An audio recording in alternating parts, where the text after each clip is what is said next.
रसूल मुकर्रम सल्लल्लाहु ताला अलैहि वसल्लम के इरशाद अनवर का मफ़हूम है, जो 1000 मरतबा दुरूद शरीफ पढ़े वो मरेगा नहीं जब तक जन्नत में अपनी जगह ना देख ले। हम सब मिलकर अपने आका व मौला सल्लल्लाहु ताला अलैहि वसल्लम की बारगाह बेकस पनाह के अंदर हदिया इस्लात वस्सलाम पेश करें। अस्सलातु वस्सलामु अलैका या सय्यदी या रसूलल्लाह व अला आलिका व सहाबिका या सय्यदी या हबीब अल्लाह।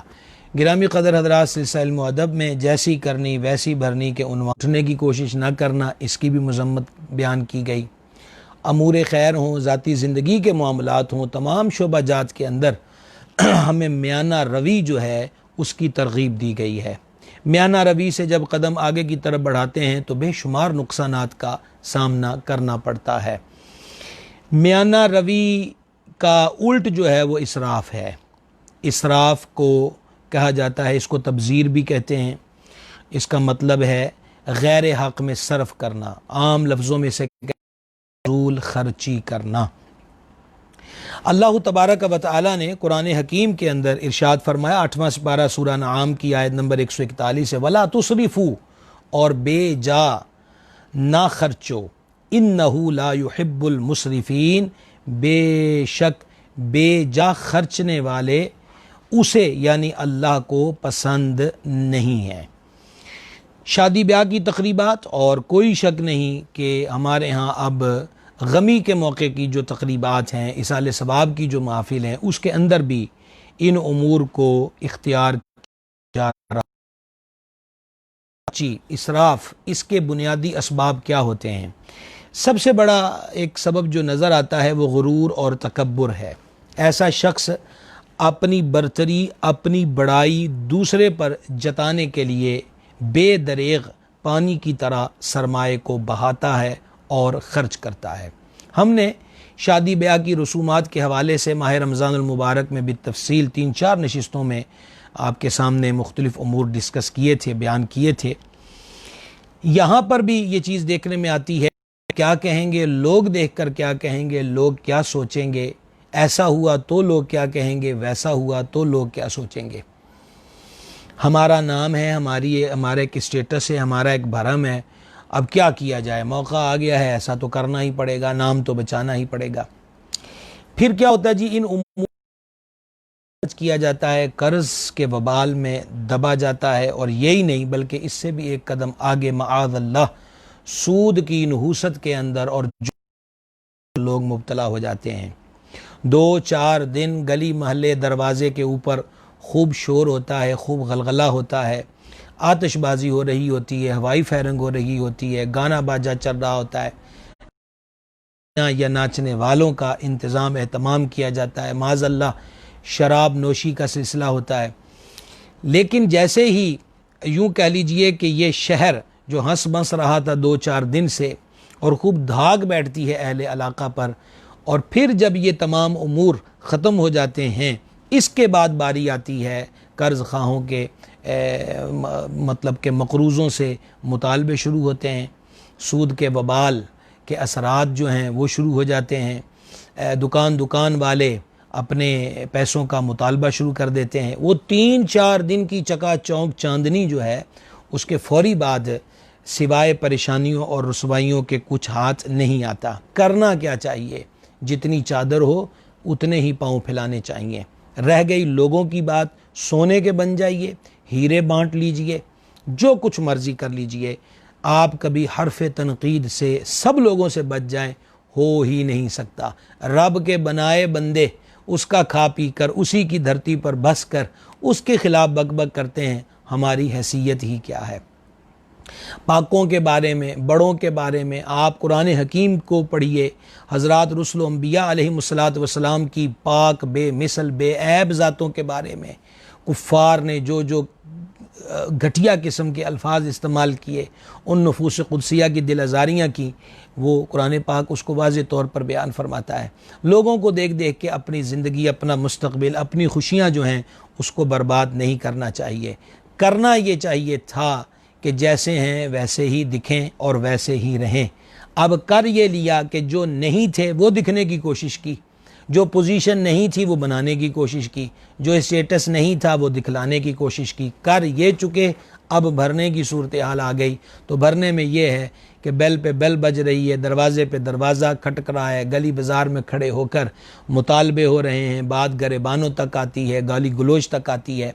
तो वो 2-4 दिन अगर हम ठठ ना बनाते और अपना टौर टप्पा ज़ाहिर ना करने करते तो ये मुस्तकिल के जब तक सर से कर्ज़ों के लोगों की रुसवाइयों, बेअतनाइयों और उनकी ज़ुबानों से अदा होने वाले गलत अल्फाज का सामना ना करना पड़ता। फिर ऐसे माहौल के अंदर कहाँ वो 3-4 दिन की जाली खुशी और कहाँ ये मुस्तकिल किस्म का गम, दुख, कलक, इस्तराब, परेशानी, बेसुकूनी, किसी करवट चैन न आना। घर का माहौल अब ऐसा है कि शहर खामोशा का मंज़र पेश करता है। तो जैसी करनी वैसी भरनी यहाँ भी हमें नज़र आती है। इसलिए वही कीजिए कि भरना अच्छा पड़े, वो न कीजिए कि जिसका भरना मज़मूम हो और अपनी ज़िंदगी को उजीरन बनाने के मुतरादफ़ हो। इसराफ़ की एक वजह इल्म दीन से दूरी भी है। जब दीनी उलूम के मामले में, दीनी उलूम जो हैं, अगरचे कोई इसको कह दे कि बस मौलाना हज़रात हर बात को दीन से जोड़ते हैं, तो भाई बेदीन होकर तो ज़िंदगी गुजारी नहीं जा सकती। अल्हम्दुलिल्लाह हम दीनदार हैं, हम सब मुसलमान हैं, तो हमारा तुर्रा इम्तियाज़ जो है वो दीन इस्लाम की तालीमात पे अमल करना है। अपनी ज़िंदगी के शाम व सहर को सैयदुल आलमीन अलैहिस्सलातु व तस्लीम की इत्तबा में, ग़ुलामी में, फरमा बरदारी में गुजारना, ये हमारा एज़ाज़ है, ये हमारा स्टेटस है। हमने बयान किया था कि सैयदुल आलमीन अलैहिस्सलातु व तस्लीम के जो निकाह शरीफ के बाद वलीमे हुए हैं, उसके अंदर अक्सर खजूरें और छुआरे ही तकसीम किए गए।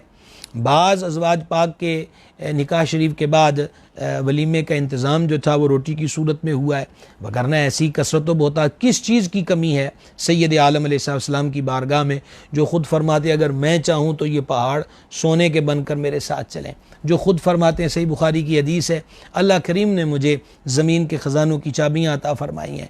तो जो मालिक ख़ज़ाइन इलहिया हैं, उन्होंने इस अंदाज़ मुबारक को, सादगी मुबारक को इख्तियार फरमाया।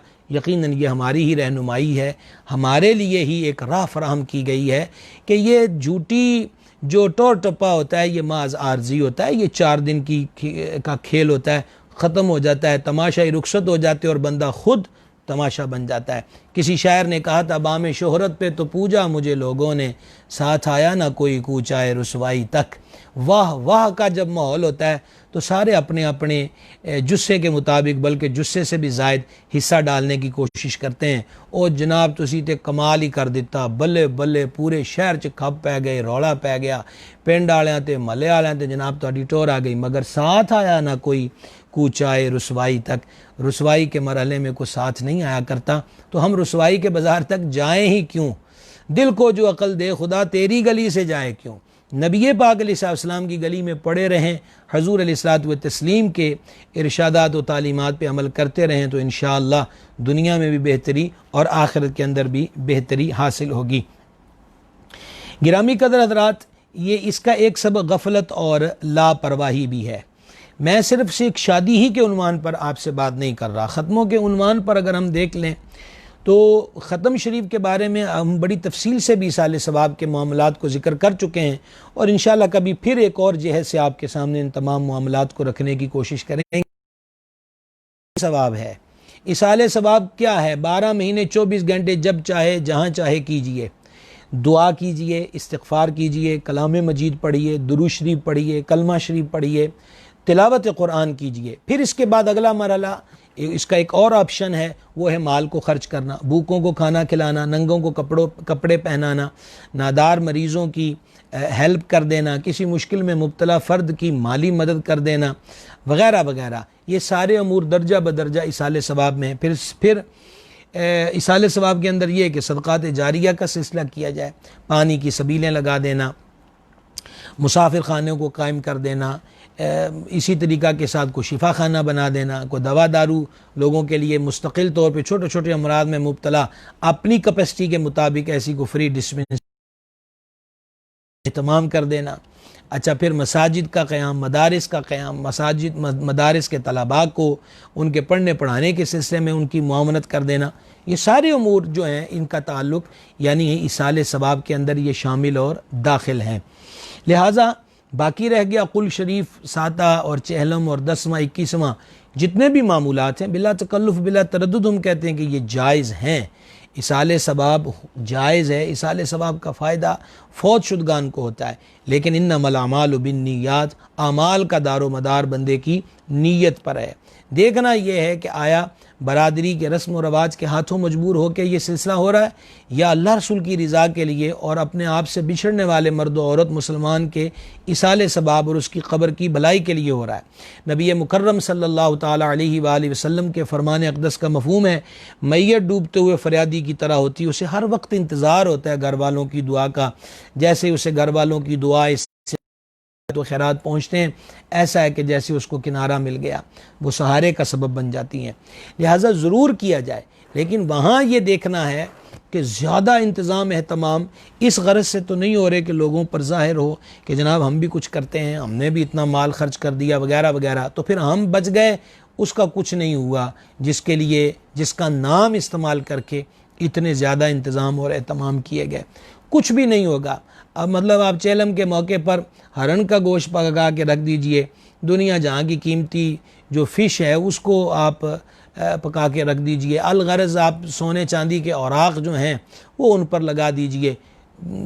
ये कि उस टेंट की छत तले से निकलेंगे लोग, मैं कौन और तू कौन वाला सिलसिला होता है, भुगतना हमें होता है। लिहाजा वो कीजिए जो दुरुस्त है, उसको इख्तियार कीजिए जिसका फ़ायदा दायमी है। आर्जी बातों की तरफ, आर्जी ठठ, आर्जी शोहरत, आर्जी स्टेटस के पीछे भागने की कोई ज़रूरत नहीं है। तो अल्लाह करीम ने वला तुसरिफू फरमा दिया कि बेजाना उड़ा, फजूल खर्ची न कर, इससे अपने आप को बचा। अच्छा, फिर ये जो फजूल खर्ची है सिर्फ इन्हीं अमूर के अंदर नहीं है। कल 14 अगस्त से जश्न आज़ादी है, अल्लाह का शुक्र अदा करते हैं कि उसने हमें मुल्क अज़ीज़ पाकिस्तान की अजीम नेमत से नवाजा। हमारे असलाफ़, हमारे काबिरीन, हमारे बुज़ुर्ग और मुसलमानान हिंद की जो कोशिशें, मालिक ने दुआओं को कबूल किया और करीम ने हमें यह वतन अज़ीज़ अता फ़रमाया। पाकिस्तान अल्लाह ताला इसको सलामत रखे। और पाकिस्तान का मतलब क्या, ला इलाहा इल्लल्लाह मुहम्मदुर रसूलुल्लाह, यही नज़रिया है पाकिस्तान। अल्लाह करीम नई नस्लों को भी इस नज़रिया पाकिस्तान पे कायम रहने की। तो अर्ज़ यह है कि मैंने आज इसलिए इब्तदाई इसको इसराफ़ के बारे में आपसे गुफ्तगू का आगाज़ किया कि मुल्क अज़ीज़ की तरक्की के अंदर, इसकी बेहतरी के अंदर वतन घर होता है और घर को उजाड़ा नहीं जाता बल्कि घर की हिफाजत की जाती है। नई नस्लों ने आज़ाद वतन की आज़ाद फ़ज़ाओं के अंदर आँख खोली है। कुर्बानी क्या होती है, स्ट्रगल क्या होती है, कोशिश क्या होती है, आशना नहीं है। मतलब मुमकिनात में से जो हम रोज़ देखते हैं कि पीपनियाँ और बाजे बजें और मोटरसाइकिलों को इनकी वन वीलन की जाए और फिर जनाब ये है कि हुल्लड़बाजी हो, डेक लगा कर नाच गाना हो जाए और बोले कि हमने जश्न आज़ादी को मना लिया। ये जश्न आज़ादी इस तरह नहीं मनाया जाता। ये आज़ादी अल्लाह करीम की नेमत है, अफसाना नहीं है, ये एक हकीकत है। इस हकीकत को समझना हो तो ख़ित्ता कश्मीर को देखिए, फ़लस्तीनियों को देखिए, और बज़ाते ख़ुद आज हिंदुस्तान के अंदर मौजूद मुसलमानों की जो हालत है कि जिस हिंदू बनिए का दिल चाहता है टोलियों की टोलियों में एक मुसलमान को पकड़ कर उसको ज़दो कोब करते हैं, उसको तशद्दुद का निशाना बनाते हैं, घरों को उजाड़ दिया जाता है।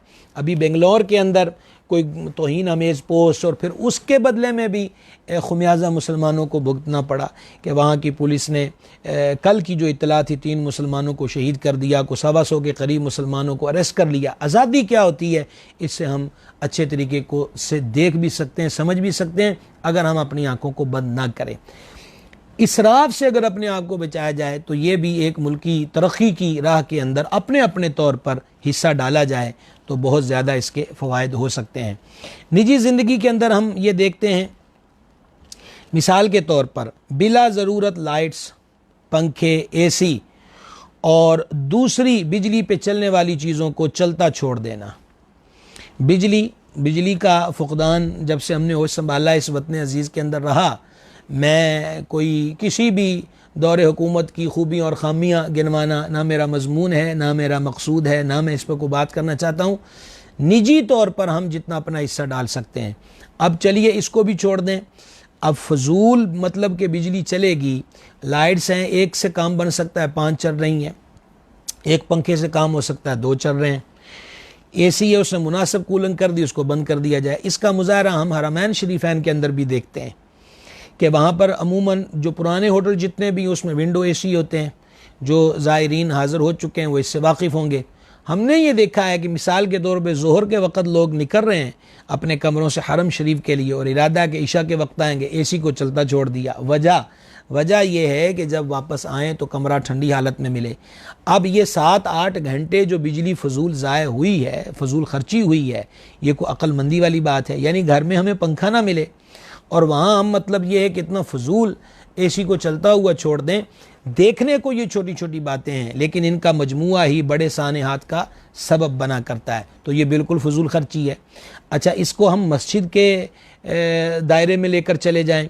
अब एक पंखा चल रहा है, उसके नीचे नमाजी नमाज पढ़ रहा है, दूसरे साहब तशरीफ़ लाते हैं, वो कोई और कोना अपने लिए मख्तस करते हैं, उन्होंने अपना पंखा चला लिया, तीसरे है उन्होंने अपना चला लिया।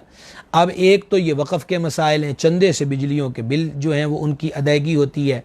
अगर उसी एक पंखा जो पहले से चल रहा है उसके नीचे खड़े होकर नमाज शुरू कर दी जाए तो इसमें क्या कसर का, ना तो शान में कमी आएगी, अलबत्ता मस्जिद के बिजली के बिल पर जो इजाफा है उसमें कमी आ जाएगी। यही ताल्लुक़ लाइट्स के साथ है कि मुनासिब रोशनी चाहिए, ना कि ये कि उसको मुकम्मल तौर पर एक चकाचौंध चांदनी वाला जो माहौल है वो बनाना ज़रूरी तो नहीं है। मुनासिब मकदार के अंदर रोशनी हो, तो घर हो या मस्जिद हो या दीगर मकामात हों। इन्हीं चीज़ों को हम देखें कि पंखा है, बिजली लाइट्स हैं, एसी हैं, वगैरह वगैरह वगैरह, हस्बे ज़रूरत ही इन चीज़ों का इस्तेमाल किया जाए। अब कमरा है उसमें 2 लाइटें जल रही हैं, अब हमारा इरादा सहन में जाकर बैठने का है तो उनको ऑफ़ कर दीजिए और जाकर सहन में बंदा बैठ जाए। तो अपनी ज़ात पर ही ये एहसान करने वाली बात है कि ना ज़्यादा बिल आएगा, ना ज़्यादा सर के ऊपर बोझ चढ़ेगा, कम से कम होगा, अदायगी में आसानी होगी और बहुत सारी मुश्किलात और दिक्कतों से बंदा बच सकता है। इसराफ की एक और सूरत हम देखते हैं वज़ू के दौरान। आप देख लीजिए, पानी अल्लाह करीम की नेमत है। ख़ित्ता पंजाब के अंदर बिलखुसूस हम ये देखें कि मालिक करीम का बड़ा फजल करम है कि पंजाब को जहाँ मालिक ने सरसब्ज़ी अता फ़रमाई है वहाँ पानी की दौलत भी कसरत के साथ मौजूद है। वगरना इसकी बनिस्बत हम बलूचिस्तान को देखें, थर के इलाकों को देखें, बज़ाते ख़ुद कराची जैसे बड़े शहर को देखें तो पानी की क़िल्लत की जो ख़बरें हैं वो भी जब से हमने होश संभाला है, पानी के अंदर दिक्कत, लोग पानी की बूंद बूंद को तरस रहे हैं। तो जब हम इतना पानी ज़ाया करते हैं तो कम अज़ कम उन महरूम लोगों को देख लिया करें, तो फिर देख कर एहसास पैदा होना चाहिए कि हम इस नेमत को ज़ाया ना करें बल्कि इसकी कदर करें। हल में मौजूद थे, बादशाह को प्यास लगी और उसने पानी तलब किया। खुद्दाम उसके लिए आला दर्जे के जाम में पानी डाल कर लाए। बुज़ुर्ग खड़े हुए और कहा, बादशाह पीने से पहले मेरी एक बात सुनिए। कहा, हज़रत फरमाइए। कहा, आपको शिद्दत की प्यास लगी हो, दूर दूर तक पानी नज़र ना आ रहा हो, यहाँ तक कि आपको जान जाती हुई महसूस हो रही हो, तो आप ये बताइए कि इस एक पानी के जाम प्याले को पाने के लिए ज़्यादा से ज़्यादा आप कितनी कीमत अदा कर सकते हैं। प्यास का एहसास सामने रख कर उस बादशाह ने कहा कि मैं आधी सल्तनत देकर भी अगर मुझे एक प्याला पानी का मिलता हुआ तो मैं तो जनाब आधी सल्तनत देकर भी पानी का प्याला ले लूँगा ताकि मेरी ज़िंदगी बच जाए। कहा, बिस्मिल्लाह शरीफ पढ़ के नोश कीजिए। बादशाह सलामत पानी नोश कर चुके। बुजुर्ग फिर खड़े हुए। कहा, एक और सवाल आपसे पूछना है। कहा, हुजूर पूछिए। फरमाने लगे कि ये बताएं, पानी अब आप पी चुके हैं और के इखराज की हाजत है, यानी पेशाब की ज़रूरत है, पेशाब बंद हो जाए, इसकी बड़ी तकलीफ़ होती है। इस तकलीफ़ से निजात पाने के लिए आप कितनी कीमत चुका सकते हैं। कहा, मैं आधी सल्तनत दे सकता हूँ। कि ये तो बड़ा अज़ियतनाक मरहला होता है। बुज़ुर्गों ने मुस्कुरा के फरमा, बादशाह किस सल्तनत पे घुमंड करता है कि जिसकी कुल कीमत एक पानी का प्याला है। भला इस पर भी कोई तकब्बुर करने और अल्लाह करीम की नाफरमानियाँ करने की ज़रूरत है। ये हमारे असलाफ़ का समझाने का एक तरीक़ा है। बहरहाल पानी के मामले में आप इसका वज़ू के दौरान पानी का इस्तेमाल, खुसूसन मसाजिद में, दरबारों में, दरगाहों पे, मदारिस के अंदर जो टूटियाँ नल होते हैं उनके ऊपर भी अक्सर पे वक़फ़ के अहकाम नाफिज होते हैं। अब यहाँ क्या है जनाब, अब मिसाल के तौर पे हाथ धोना है, अब वहाँ साबुन पड़ी हुई है तो साबुन से पहले झाग बना रहे हो, टूटी फुल खुली छोड़ी हुई है, पानी मुसलसल बरस रहा है। ऐसा भी तो हो सकता है कि साबुन से झाग बनाते रहें लेकिन टूटी बंद कर ले, ना सिर्फ मस्जिद बल्कि घर के बेसन पर भी। अच्छा, फिर अब यह है कि कुली करनी, कुली के दौरान मिसवाक करना बड़ी फजीलत है, सुन्नत है। लेकिन मिसवाक जब तक मुंह में फेर रहे हैं तो तब तक टूटी चलाने का क्या मकसद? इसराफ हो रहा है, पानी बेजा खर्च हो रहा है। नाक में पानी चढ़ाना है, उसके बाद बाएं हाथ की चुंगलिया से नाक की सफाई करनी है, तो इस दौरान भी टूटी पे हाथ रखिए, इसको बंद कर सकते हैं। सर का मसा करना है, हाथ को यहाँ आगे से पीछे की तरफ ले गए, पीछे से आगे की तरफ लाए, कानों में उंगलियां फेरी, अंगूठे कानों की लो के पीछे फेरे, एक हाथ इस तरफ एक हाथ इस तरफ, गर्दन की गुद्दी का मसा किया। इतनी देर तक फुल टूटी चल रही है पानी। अब आप परसेंटेज के हिसाब से तकसीम कीजिए कि एक जगह पर इतने हज़रात वज़ू करें और इस रफ्तार के साथ और यूं ही फजूल पानी बहाते रहें तो एक दिन में कितने टैंकर पानी ज़ाया होता होगा। पानी अल्लाह की नेमत है, इसराफ से बचिए। यहाँ पर भी बल्कि एक हदीस शरीफ का खुलासा व मफहूम है कि नहर के किनारे भी वज़ू किया जाए, उसके अंदर भी अगर बेजा खर्च पानी होगा तो वो भी इसराफ है। मैं फिर अर्ज़ करना चाहता हूँ कि ये छोटी छोटी बातें हैं, लेकिन छोटी बातें मिल कर एक खुदा न खास्ता बड़े सानहे का सबब बन जाया करती हैं।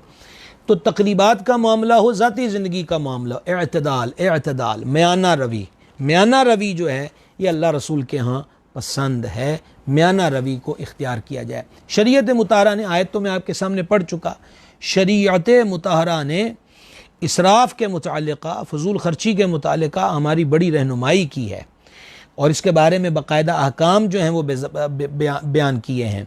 मसलन इसराफ शरअ में मज़मूम ही होकर आया है, यानी बुरा है, अच्छा अमल नहीं है इसराफ। नंबर दो सूरतों में इसराफ नाजायज़ व गुनाह है। एक ये कि किसी गुनाह के काम में खर्चो इस्तेमाल करें, दूसरे बेकार महज माल ज़ाया करें, यह नाजायज़ और गुनाह है। वाज़े रहे कि भलाई के कामों में खर्च करना, भलाई के कामों में, नेक कामों के अंदर खर्च करना वो इसराफ नहीं होता। बड़ी देर पहले मैंने एक रिवायत पढ़ी थी कि अगर आज भी मेरा हाफ़ज़ा साथ दे रहा है तो हुज़ूर पुरनूर करीम इब्ने करीम सैयद इब्ने सैयद सरकार सैयदना इमाम हसन मुश्तबा अला जद्दिल करीम अलैहिस्सलातु व तस्लीम, ये सखियों का घराना है, पूरा पूरा घर अल्लाह की राह में लुटा देते, सुई तक घर के अंदर ना रखते। तो इनको किसी ने ये कहा कि ला खैर फिल इसराफ, हजूर वाला शहजादा हुजूर फजूल खर्ची में खैर नहीं होती। तो आखिर मौला मुर्तज़ा के शहजादा पाक हैं, बड़ा हसीन जवाब दिया, कहा ला इसराफ फिल खैर, खैर के कामों में फजूल खर्ची होती ही नहीं है। लिहाजा भलाई के कामों के अंदर, शियार इस्लाम के मामले के अंदर, मिसाल के तौर पे काबा शरीफ है, उस पर कीमती गिलाफ चढ़ाया जाता है, रेशम का होता है, सोने चांदी का उसमें इस्तेमाल होता है। अब उसको फजूल खर्ची नहीं कहा जाएगा, क्यों? पूरी मुस्लिम उम्मा का क़िबला काबा शरीफ है, वो हमारे यूँ कह लीजिए कि शायर इस्लामिया में से एक हसीन इमारत है। तो उसकी तज़ीन व आराइश और उसका खूबसूरत होना, ताकि अपनों के दिल पर भी उसकी अज़मत कायम रहे और गैरों के दिल पर भी उसकी हैबत जो है वो कायम रहे, और ये ताज़ीमी उमूर होते हैं, तो ऐसे अमूर को इख्तियार करना। मज़ारात औलिया पे चादर, आला हज़रत अज़ीमुल बरकत रहमतुल्लाहि ताला अलैह ने एक सवाल के जवाब में वाज़े तौर पे फरमाया, 1 से 2 चादरें काफ़ी हैं अल्लाह करीम के किसी भी वली के मज़ार शरीफ पर। अगर किसी ने मन्नत मांगी थी कि मेरा फ़लाँ काम हो जाए तो मैं अल्लाह के वली के मज़ार पे चादर चढ़ाऊँगा, और पहले से उस मज़ार शरीफ पर 1 या 2 चादरें मौजूद हैं, तो अब वो उतनी चादर, जितने की चादर आएगी उतने पैसे जो हैं वो मज़ार शरीफ पर मौजूद गुरबा में तकसीम कर दे, मन्नत भी पूरी हो जाएगी और इंशाअल्लाह साहिब मज़ार की जो बरक़ात हैं वो भी इंशाअल्लाह रहमान हासिल होंगी। तो लिहाजा ये चादर भी इमाम अब्दुल गनी नाबुलसी हनफ़ी रहमतुल्लाहि ताला अलैह ने बड़ी प्यारी बात लिखी है कि अल्लाह करीम के वलियों के मज़ारात पर जो चादर होती है ये अल्लाह के वली की रूह की ताज़ीम के लिए होती है। तो लिहाजा ये उमूर जो है, हाँ मैंने जैसे कि आला हज़रत रहमतुल्लाह अलैह के हवाले से अर्ज़ कर दिया कि वो फरमाते 1 से 2 काफ़ी हैं, ज़ायद का मामला हो तो वो पैसे गुरबा और फ़ुक़रा के अंदर अच्छे अंदाज पे ख़र्च कर दिए जाएँ।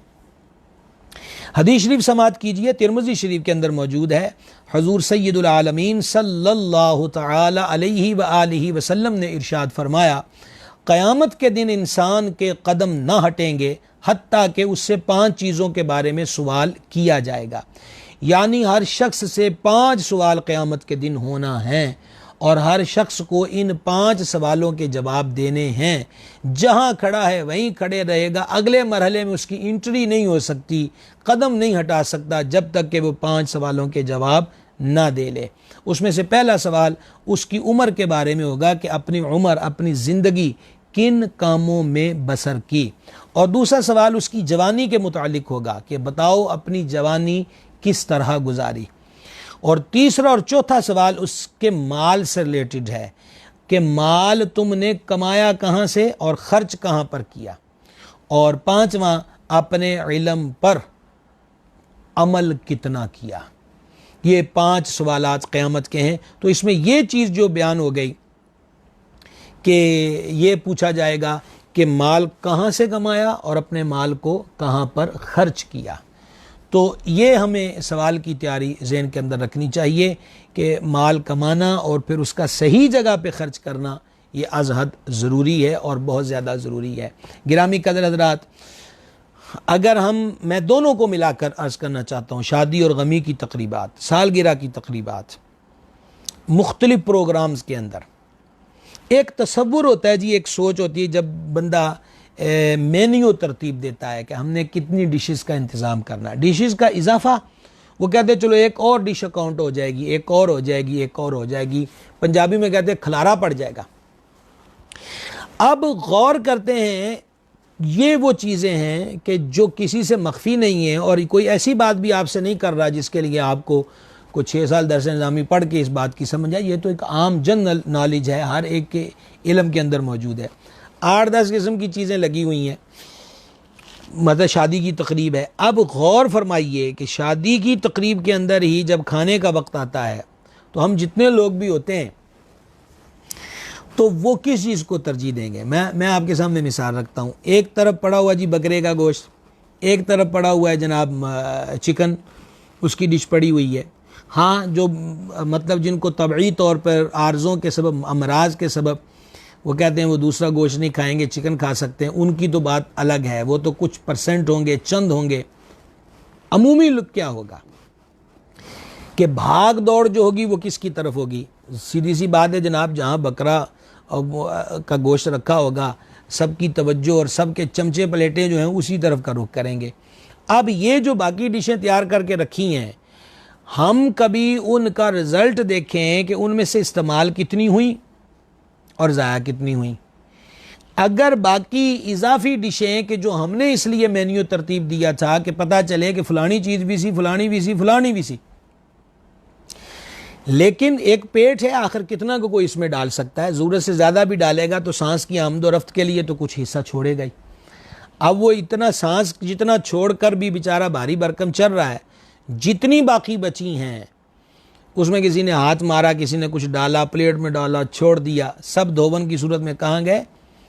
नालियों के अंदर। रिज़्क़ की पामाली हुई, बेहुरमती हुई, ये रिज़्क़ की कमी का सबब बनता है। फजूल खर्ची हुई, पैसा ज़ाया गया, नाम मिला, बढ़िया डिशां सन, नतीजा इतनी शोहरत के साथ नतीजा क्या है, रिज़ल्ट क्या है, हमारी झोली में पड़ा क्या है। और फिर आज तक गौर कीजिए कि हमने आज तक अगर इतनी जितनी भी तकरीबात करी और ऐसे इंतज़ाम व एहतमाम किए जितने भी किए, तो क्या गौर कीजिए वो किस्सा पारीना नहीं हो गए, माजी की यादें नहीं हो गई। कुछ याद है? वो शोहरत, वो वाह वाह, वो दादे तहसीन, वो टोर टप्पे के किस्से, क्या माज उनकी ज़िंदगी कोई हफ्ता भर नहीं है? इससे ज़ायद तो नहीं होती कि उसको सदियों याद रखा जाएगा, ऐसा तो नहीं होता। लेकिन देखिए, हजूर गंजे शकर की सूखी रोटी सदियों बाद भी याद है। औलिया किराम अलैहिम रिदवान की क़नाअतें, अल्लाह रब्बुल इज़्ज़त की रिज़ा पे राज़ी रहना, दुनिया से रुख मोड़ के रहना, ये आज भी बयान होती हैं और दिलों को तस्कीन देती हैं। लिहाजा जैसी करनी वैसी भरनी कि आज की नशिस्त के अंदर यही अर्ज़ करना चाहूँगा, मुझे भी और आपको भी, सबको इन अमूर की तरफ मुतवज्जे रहना चाहिए। जितना हो सके फजूल खर्ची से अपने आप को बचाया जाए, माल को ज़ाया होने से बचाया जाए। हदीस शरीफ के अंदर मफ़हूम उसका ख़ुलासा आपके सामने पेश कर रहा हूँ कि तारीफ़ की गई उस बंदे की कि जब उसके पास कसरत हो माल की तो वो म्याना रवी के साथ चले, एतदाल के साथ चले। नाम उसी का रहना है जनाब जिसने नाम वाले को याद रखा है।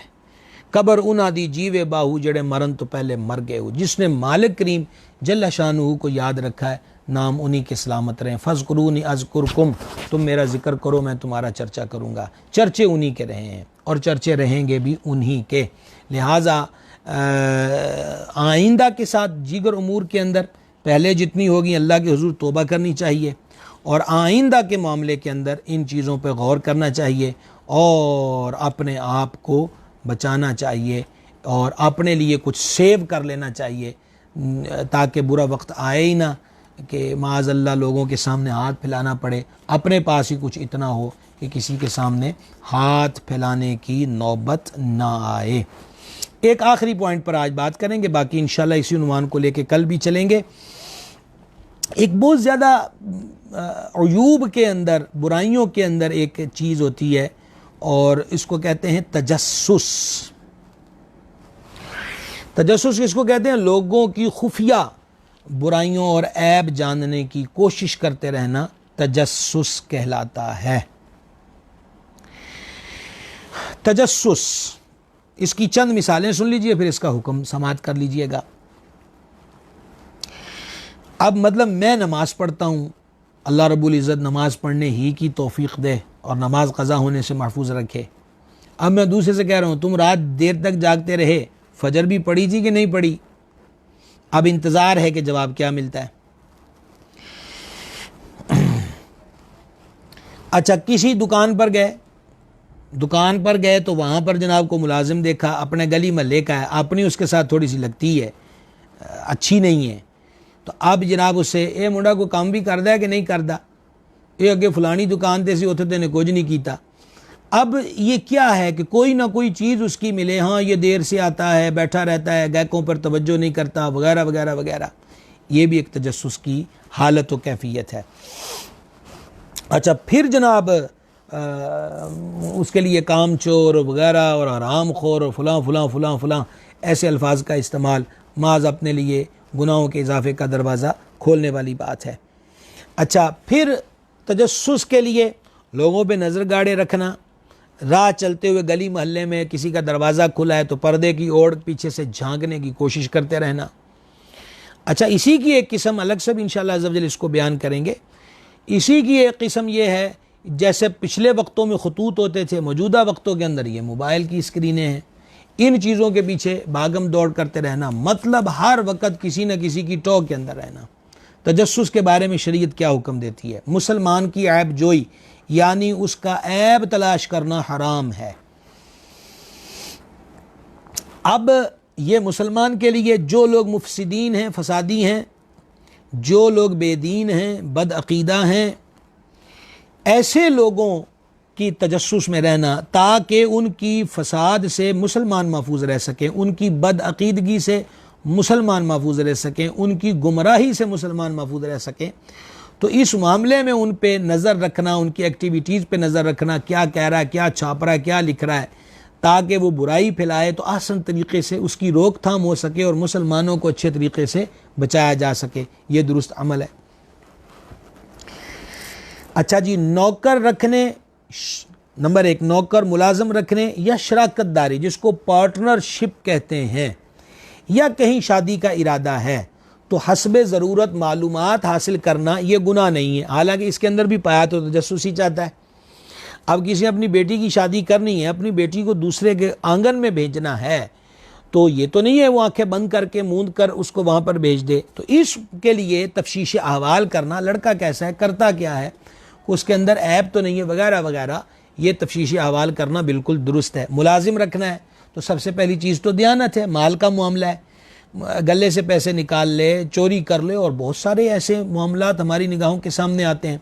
उसके लिए ऐसी मालूमात का हासिल करना अपने तहफ़्फ़ुज़ के लिए ये बुरा अमल नहीं है, बिल्कुल जायज़ है। पार्टनरशिप 50-50% पर या कितने भी 70-30% के शरअ के एतबार से किसी को भी शराकतदारी के शोबे में लेकर आए हैं, अपने साथ पार्टनर रखा है या ख़ुद किसी के साथ पार्टनर बन रहे हैं, तो यहाँ पर भी हमें जो तस्दीक करना है कि ये कोई धोखे वाला बंदा तो नहीं है, कोई इसकी कोई फ्रॉड वगैरह की मुहिम तो नहीं है, वारदातिया तो नहीं है। अपने माल को बचाना चाहिए। आपको याद होगा दुआएं कबूल क्यों नहीं होती, इसके तहत सैयदी आला हज़रत रहमतुल्लाह अलैह ने 6 अफराद के बारे में हदीस लिखी थी। उसमें एक ये भी था कि जो बंदा अपने माल को बेवकूफ़ के हवाले कर दे या जो माल के लेन देन एग्रीमेंट मुआहदे को तहरीरी शक्ल ना दे, अल्लाह ताला उसकी दुआ कबूल नहीं करता। कि फिर नुकसान उठाए, नुकसान के बाद गए या अल्लाह मैं मारा गया, तो कब पहले ही तुम्हें अकल नहीं थी कि बेवकूफ़ों को माल नहीं देते, धोखेबाज को अपना माल नहीं देते। तो जो एहतियाती तदाबीर और सही तरीक़ा बयान हुआ है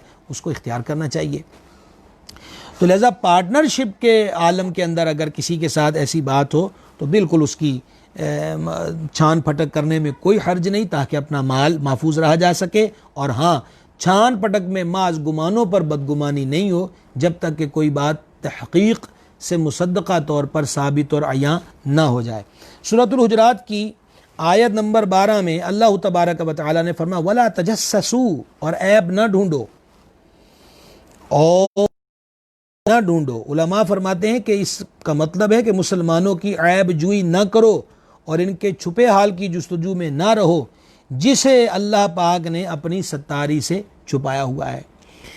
औलाद के मामले में माँ बाप ये कि बच्चियां पढ़ने जा रही स्कूल के अंदर, बच्चे बाहर भेज रहे हैं स्कूल के अंदर, मदरसे के अंदर कोई हुनर सीखने के लिए, किसी दुकान पे काम के लिए, तो माँ बाप पर लाजिम है कि उनकी सोसाइटी पे तवज्जो रखें कि वो किन के साथ उठता बैठता है, उसके हाल व हवाल क्या हैं, मामूलात क्या हैं।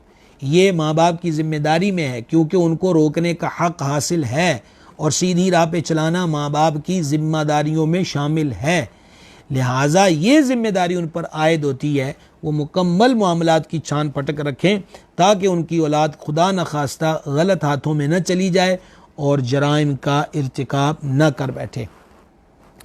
एक हदीस शरीफ समात कर लीजिए, अबू दाऊद किताबुल अदब के अंदर है। नबी मुकर्रम सल्लल्लाहु ताला अलैहि वालैहि वसल्लम ने इरशाद फरमाया, ए वो लोगो जो ज़बान से तो ईमान ले आए हो मगर तुम्हारे दिल में अभी तक ईमान दाखिल नहीं हुआ, मुसलमानों की ग़ीबत मत करो और ना उनके उयूब को तलाश करो, क्योंकि जो अपने मुसलमान भाई का ऐब तलाश करे अल्लाह पाक उसका ऐब ज़ाहिर फरमा देगा, और अल्लाह पाक जिसका ऐब ज़ाहिर फरमा दे तो उसे रुसवा कर देता है, अगरचे वो अपने घर के अंदर छुप कर बैठा हुआ हो। अल्लाहु अकबर कबीरा। यकीनन उस सत्तारे करीम जल्ल शानुहु की हम पर इनायात हैं, हमारे ऐबों पे वो पर्दे डालता है। तो जुस्तजू में इसलिए रहना जनाब कि कई इसबाब होते, किसी से बुग़्ज़ है, कीना है, हसद है, या बाज़ बंदों को चुगलखोरी की बड़ी आदत होती है, वो उनकी बड़ी अर्बन ट्रांसपोर्ट होती है, इधर से उधर उधर से इधर फौरी तौर पे वो कहते हैं होम डिलीवरी उनकी बड़ी फास्ट होती है, वो बिल्कुल भी ताख़ीर नहीं करते। जैसे खाने पीने की चीज़ें लोग घरों में सप्लाई करते हैं तो वो कहते हैं बर्गर जा रहा है, इसको अगर घंटा लग गया तो इसका जायका, इसका टेस्ट जो है वो ख़राब हो जाएगा। बाद चुगलखोर बड़े फास्ट होते हैं कि वो जल्दी जल्दी से बात लेते हैं और अगली जगह पे सप्लाई बड़ी बर वक्त करते हैं ताकि तबाही के आसार जल्द नुमायाँ हो सकें। अल्लाह ताला ऐसी आदत बद से महफूज और मामून रखे।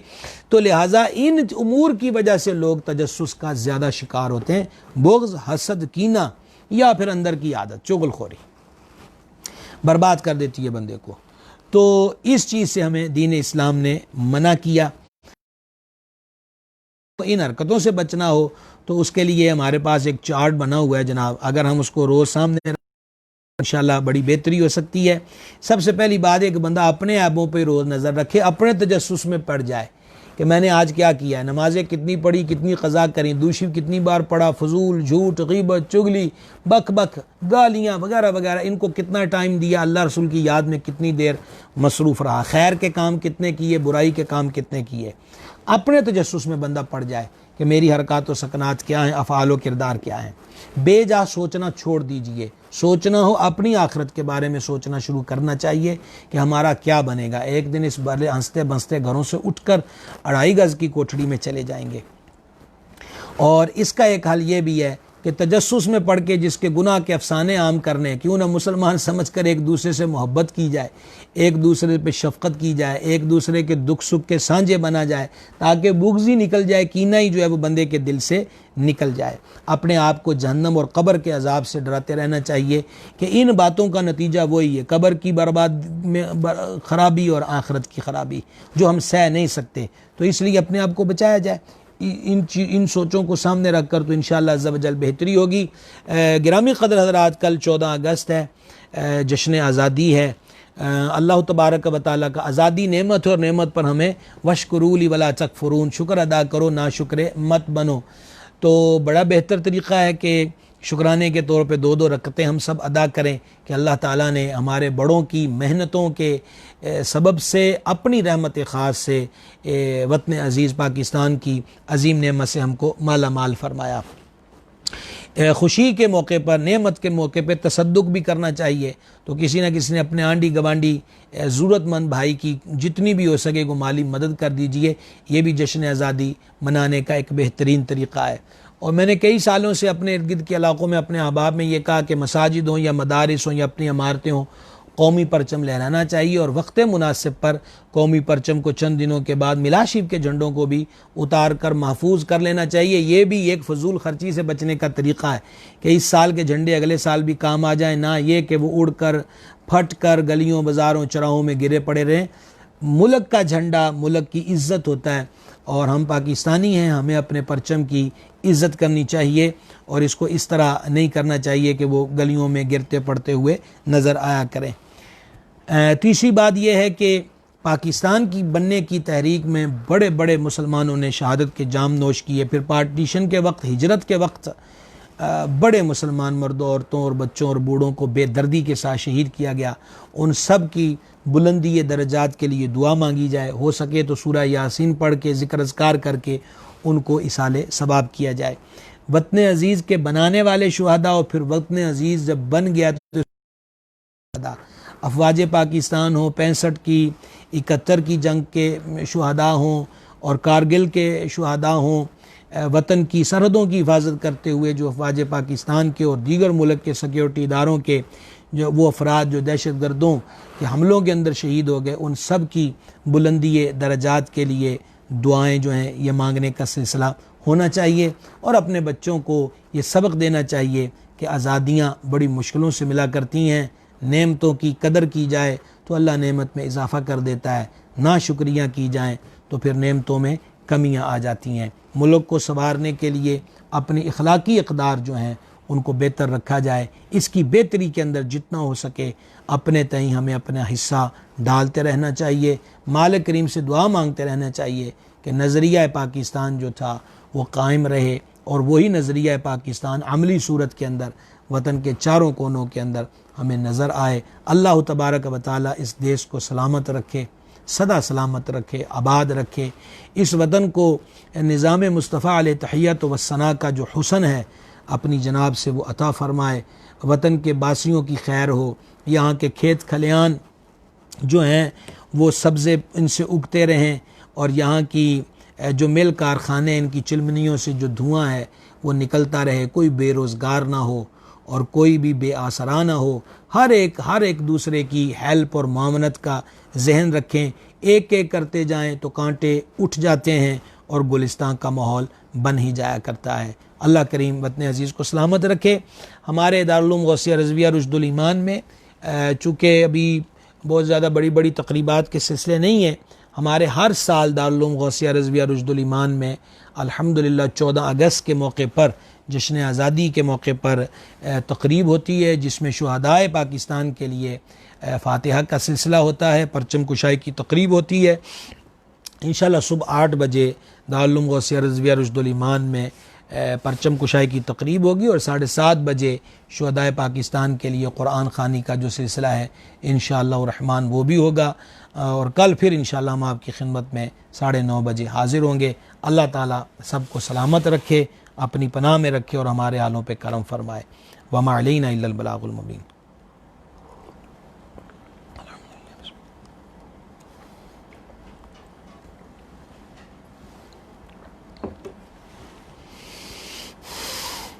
अल्हम्दुलिल्लाह रब्बिल आलमीन। जनाब डॉक्टर अब्दुल करीम साहब हैं जी, सलाम लिखा है, वालेकुमुस्सलाम व रहमतुल्लाहि व बरकातुहू। चौधरी तनवीर सिंधु साहब हैं, जनाब को खुश आमदेद। मोहम्मद नबील कादरी रज़वी साहब हैं, आपको भी खुश आमदेद। मोहम्मद इमरान जावेद साहब, जनाब को भी वेलकम जी। जनाब मोहतरम बिलाल हबीब साहब शेर अहले सुन्नत के इलाक़े से, सांगला से, जनाब को खुश आमदेद। MVE भक्कर से, जनाब को भी खुश आमदेद जी। जनाब शाहिद अमजद साहब, आपको भी खुश आमदेद कहते हैं जनाब। और सांगला ही से मोहतरम अमीन हबीबी साहब, जनाब को वेलकम। मोहम्मद शाबान कादरी रज़वी साहब डिजकोट से, जनाब को खुश आमदेद। मुर्तज़ा मोहिउद्दीन, जनाब को भी खुश आमदेद जी। अली शेर साहब हैं, जनाब को भी खुश आमदेद। फैसल रशीद साहब हैं, जनाब को खुश आमदेद जी। राना आसिफ रडालिया साहब, जनाब को खुश आमदेद। मोहम्मद जहांगीर साहब फैसलाबाद से, खुश आमदेद जी। असरार जोइया साहब, आपको भी आलम व सहलन। मोहम्मद यूसुफ कादरी साहब साहिवाल से, जनाब को वेलकम कहते हैं जी। जनाब मोहतरम नूर आसिफ साहब, खुश आमदेद जनाब को। फैसल नसीम साहब, सलाम लिखा है जनाब ने, वालेकुम अस्सलाम व रहमतुल्लाह। अल्लाह करीम जी सलामत रखे, खैर व बरकत अता फरमाए। हाँ माशाल्लाह, कोटली मरला से जनाब मून रज़ा साहब, सलाम कहा फरमाया आपने जी, वालेकुम अस्सलाम व रहमतुल्लाह। अल्लाह करीम सबको सलामत रखे जी, आप सब अहबाब को। जनाब नूर आसिफ साहब का सलाम है जी, वालेकुम अस्सलाम व रहमतुल्लाहि व बरकातुहू। अमीर अनस कादरी साहब हैं, जनाब को वेलकम जी। आसिफ रज़ा साहब हैं, जनाब को खुश आमदेद। मौलाना हाफिज़ शहबाज गुल कादरी साहब हैं, अहलन व सहलन। प्रिंस अदील साहब हैं, जनाब को भी खुश आमदेद। हाफिज़ महरान कादरी साहब हैं, जनाब को खुश आमदेद जी। नूर आसिफ साहब ने 10 मुहर्रम की महफ़िल का टाइम पूछा, इंशाल्लाह जल्द अर्ज़ कर देंगे ये टाइम टेबल तय करके जनाब की खिदमत में इंशाअल्लाह। मोहम्मद राहिल रज़ा कादरी साहब मीरपुर कश्मीर से, जनाब को खुश आमदेद जी।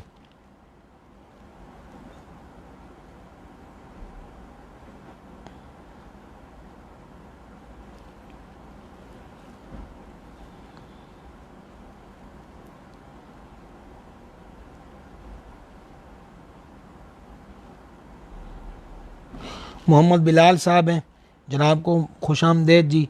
मोहम्मद यासीन साहब, सलाम लिखा है जी, वालेकुम अस्सलाम रहमतुल्लाहि व बरकातुहू। जनाब सैयद रिजवानुल मुस्तफ़ा शाह साहब किबला, जनाब को भी आज के सिलसिले में खुश आमदेद। मौलाना शब्बीर अहमद रज़वी साहब, जनाब को भी खुश आमदेद कहते हैं जी। मोहम्मद इदरीस साहब, जनाब को भी खुश आमदेद जी।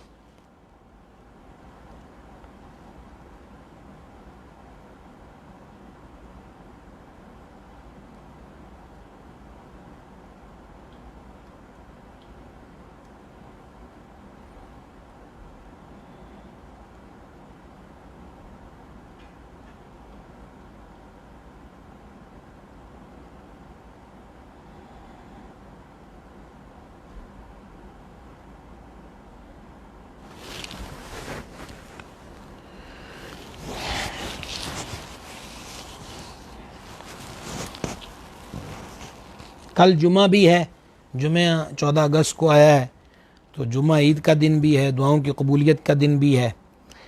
वतन अज़ीज़ के हुसूल पर अल्लाह का शुक्र अदा करें। कश्मीर, फ़लस्तीन और दीगर पूरी दुनिया में जहाँ जहाँ मुसलमान कुफ़ार व मुशरिकीन के जुल्म व सितम व जबर का शिकार है, उनकी आज़ादी के लिए मालिक करीम के दरबार में ख़ुसूसी तौर पर दुआ भी कीजिए।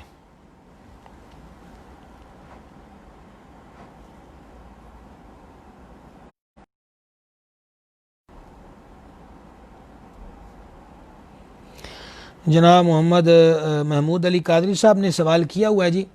तो असल में यह है कि आप पर्सनल तौर पर रब्ता फरमा लीजिएगा। बहुत सारे सवालात ऐसे होते हैं जिनकी तफसीलात दरकार होती हैं।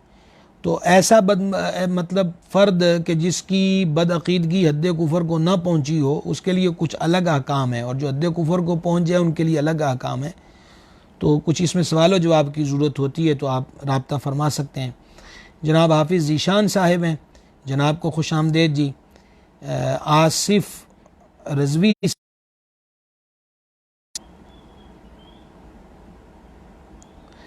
माशाअल्लाह। आसिफ रज़वी साहब जी सलाम लिखा है, वालेकुम अस्सलाम व रहमतुल्लाह। दरबार आलिया हज़रत कुतुब पाक रहमतुल्लाह अलैह, आप वहाँ से बड़ी मोहब्बत आपकी जी, खुश आमदेद कहते हैं आपको। हज़रत कुतुब पाक के मज़ाशी पे हाज़िरी हो तो सलाम अर्ज़ कीजिएगा और ख़ात्मा बिल खैर की दुआ फरमाइएगा। सैयद मुअज़्ज़म बुखारी शाह साहब किबला सलाम फरमाया आपने, वालेकुम अस्सलाम व रहमतुल्लाह। दुआओं से नवाजा है जनाब, आमीन व जज़ाकल्लाहु खैर। जनाब हाफिज़ फैज़ुल हक साहिब, जनाब हाफिज़ फैज़ुल हक साहिब, और ये फ़ज़ल हक भी हो सकता है, जनाब को भी खुश आमदेद कहते हैं जी, आप खुश अहलन व सहलन। नवाब राजपूत साहिब, जनाब को भी खुश आमदेद आज के सिलसिले में। नईम इकबाल वड़ाज साहिब बेल्जियम से, जनाब ने बड़ी मोहब्बत आपकी कि आप बेल्जियम में रह के सिलसिले से जुड़े रहते हैं, कई बार आपकी ज़ियारत होती है। सलाम लिखा आपने, वालेकुम अस्सलाम व रहमतुल्लाहि ताला व बरकातुहू।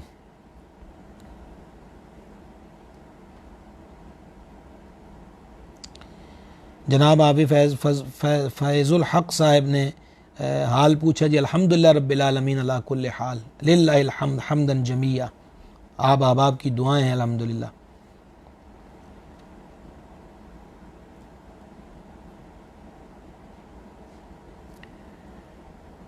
नईम इकबाल वड़ाई साहब ने दुआ के लिए कहा जी, मालिक करीम दीन दुनिया आखिरत की खैर बरकत और भलाइयाँ अता फरमाए, हम सब के हालों पे करीम करम फरमाए।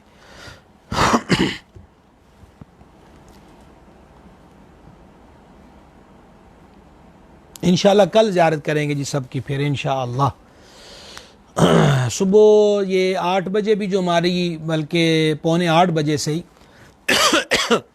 जो पर होगी वो भी इसी पेज पर लाइव इंशाअल्लाह होगी, सुबह वाली तकरीब जो है इंशाअल्लाह। सल्लल्लाहु ताला अला नबील उम्मी व आलिहि सल्लल्लाहु ताला अलैहि वसल्लम, सलातन व सलामुन अलैका या रसूलल्लाह। इलाही हमारी हाज़री कबूल फरमा, गुनाहों को मुआफ़ फरमा, ख़ताओं से दरगुज़र फरमा, नेक कामों की तौफ़ीक़ दे, बुरे कामों से महफूज रख, हमारे मशाइख़ किराम के दरजात बुलंद फरमा, हमारे माँ बाप पे रहमत करम और फजल फरमा, तमाम मुसलमान मर्दों तमाम मुसलमान औरतों की बख्शिश फरमा, बीमारों को शिफा दे दे, बेकरारों को करार दे दे, बेरोज़गारों को रोज़गार दे दे, बे औलादों को नेक औलाद दे दे, मकरूज़ों को कर्ज़ों से निजात दे दे, हमारे दुखों को सुखों में बदल दे, मुश्किलों को आसानियों में बदल दे, बिगड़े बख्श सवार दे, ज़ाहिर व बातिन को नेक और एक कर दे। आफ़ियत के सवाली हैं, महबूब के सदक़े में आफ़ियत अता फरमा, खैर अता फरमा। मुल्क अज़ीज़ पाकिस्तान को इस्तेहकाम अता फरमा, इस देश की हिफाजत फरमा, इस देश के मुहाफ़िज़ों को, इसकी सरहदों पे खड़े पहरेदारों को, अफ़वाज पाकिस्तान के जवानों को सलामतियाँ अता फरमा। इलाही वतन के हुसूल के लिए, वतन के तहफ़्फ़ुज़ के लिए जिन जिन मुसलमानों ने मर्द व औरत जानों की नजराने पेश किए, मौला उन तमाम शुहदा के दरजात को बुलंद फरमा, उनकी कबूर पे रहमतों और बरकतों का नज़ूल फरमा। इस वतन को दहशत गर्दी से महफूज और मामून रख, पूरी मुस्लिम उम्मा की हिफाजत फरमा, कश्मीर और फ़लस्तीन के महजूरों की मदद फरमा। अल्लाहुम्मा इन्ना नस्अलुकल अफ़्व वल आफ़िया फ़िद्दीन वद्दुनिया वल आखिरा। इलाही खैर गर्दानी बहक़्क़े शाह जीलानी। व सल्लल्लाहु तआला अला हबीबी सय्यिदना मौलाना मुहम्मद व अला आलिहि व सहबिही।